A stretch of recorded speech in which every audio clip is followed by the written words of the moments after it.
संकल्प में विकल्प का ना आना ही संकल्प की सिद्धि है। Hello dear students, myself Salim I cordially welcome you all on my channel math experto. I hope you all are fine.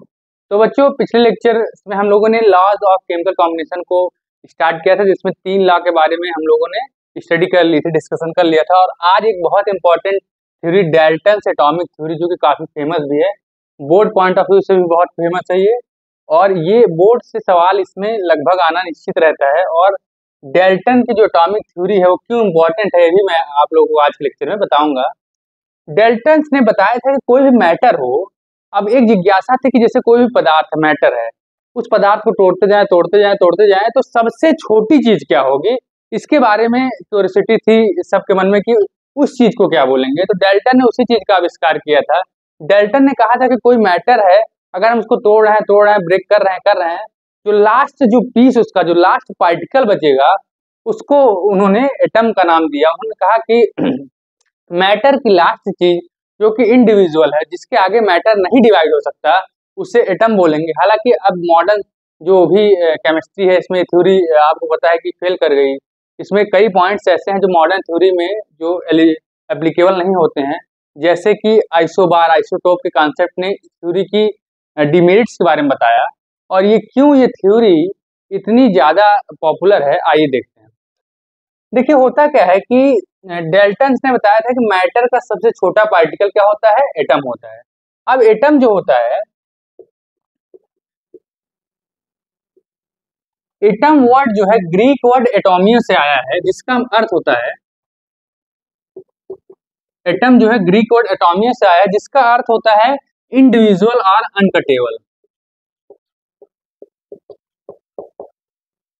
Individual और अनकटेबल जिसका मीनिंग होता है, जिसका ये अर्थ होता है कि इसके आगे जो है किसी भी मैटर को डिवाइड नहीं कर सकते हैं। मैटर का लास्ट पार्टिकल क्या होता है, एटम होता है।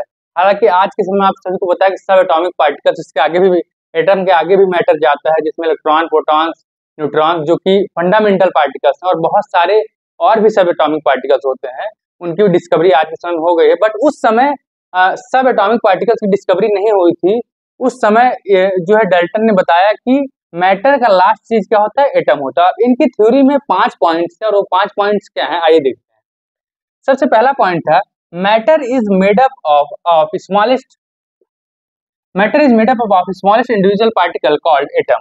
उन्होंने कहा था कि मैटर एक बहुत ही स्मॉलेस्ट इंडिविजुअल पार्टिकल से, इंडिविजुअल मतलब जिसको डिवाइड नहीं किया जा सकता है। मैटर एक बहुत ही स्मॉल इंडिविजुअल पार्टिकल से बनता है, जिनका नाम क्या है, उन्होंने कहा एटम कहा, जो है उसके आगे मैटर को डिवाइड नहीं किया जा सकता। दूसरा क्या था, atom of same elements are identical.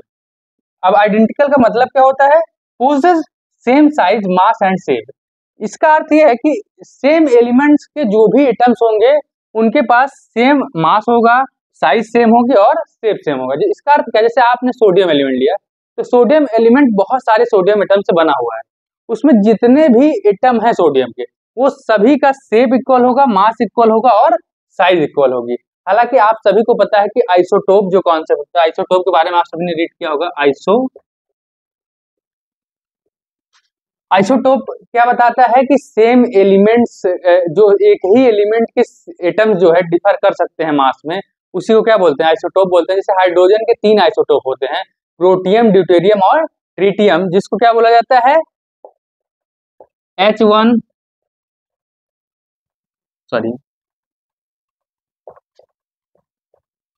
तो इसको क्या बोला जाता है, प्रोटियम बोला जाता है, इसको ड्यूटेरियम, इसको ट्रिटियम। हाइड्रोजन एक ही एलिमेंट के 3 डिफरेंट टाइप के, देखिए यहाँ पे एटम्स पाए जा रहे हैं। इसको बोलते हैं प्रोटियम, इसका मास 1 होता है। इसको बोलते हैं ड्यूटेरियम, इसका मास 2 होता है। और इसको बोलते हैं ट्रिटियम, जिसका मास 3 होता है। तो आइसोटोप कॉन्सेप्ट ने इस थ्योरी को हालांकि राम कर दिया जो है, और ये अब के समय में ये थ्योरी जो है एप्लीकेबल नहीं, एलिजिबल नहीं है। पहले के समय में, उस समय क्या बताया था इन्होंने कि सेम एलिमेंट्स जो होते हैं, एक ही एलिमेंट के जितने भी एटम्स हैं वो आइडेंटिकल होंगे, बट ऐसा अब नहीं होता है। बट उस समय उन्होंने ये चीज बताया था कि उनके पास सेम साइज होगा, सेम मास होगा और सेम शेप होगा। उनके तीसरा जो पॉइंट है, atoms of different elements differ.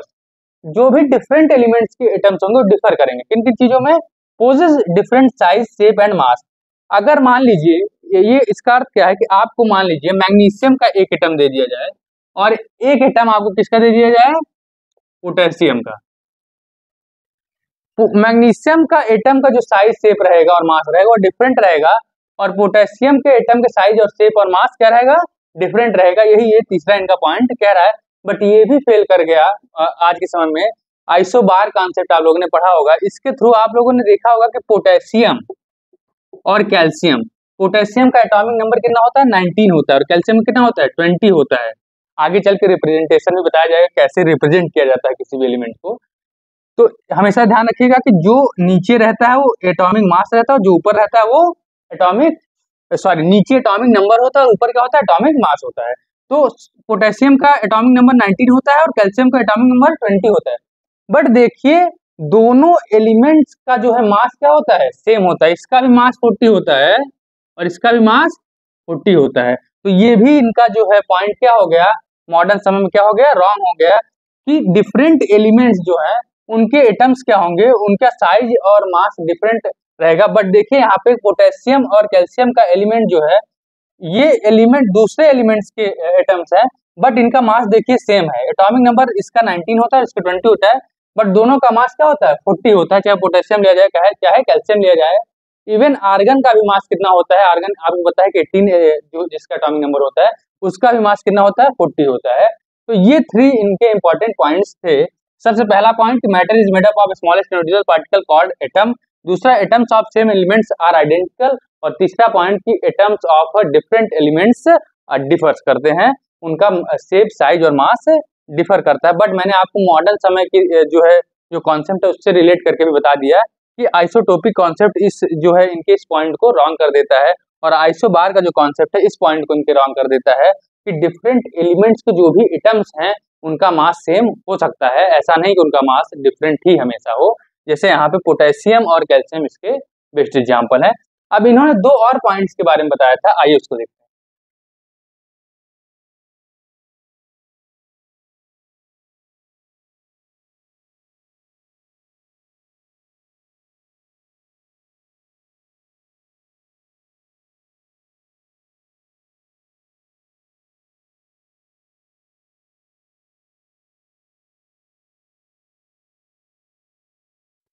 अब आइए इनके 4th और 5th पॉइंट को देखते हैं।